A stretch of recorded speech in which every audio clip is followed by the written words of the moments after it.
আপনি আরেকটা কথা বলবেন না। শুধুমাত্র ছেলেরাই মেয়েদের মন নিয়ে খেলা করে আর মেয়েরা কিছুই করে না।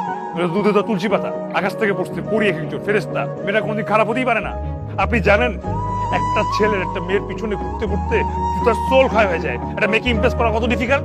তারপর যখন একটা মেয়ে রাজি হয়ে যায়, সেই দিন থেকে একটা ছেলে আরো প্রেসারে পড়ে যায়। এরপর থেকে সেটা যদি দেখা করতে আসে প্রতিদিন দেখা করতেই হবে। যখন দেখা করতে আসে তখন প্রতিবার কি ব্যাপার, তুমি রোজ রোজ একই শার্ট পরে আসছো, তোমার কি আর শার্ট নাই? হ্যাঁ, জুতা কি তোমার একটাই? আর জিন্স তো তোমার জিন্স তো পুরো ফেড হয়ে গেছে।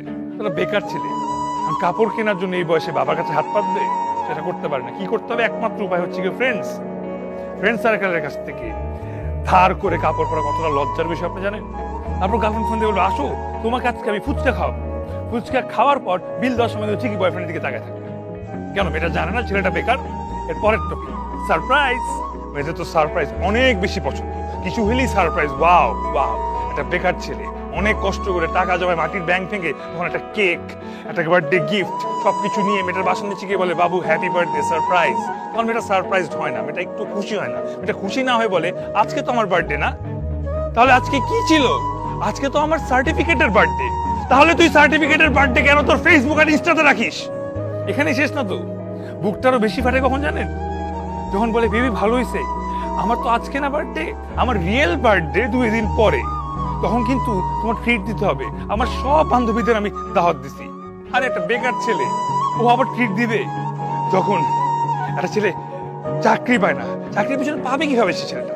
কারণ সারাদিন তো তার সময় পার হয়ে যায় মেয়েটাকে সময় দিতে দিতে অনেক কষ্ট করে।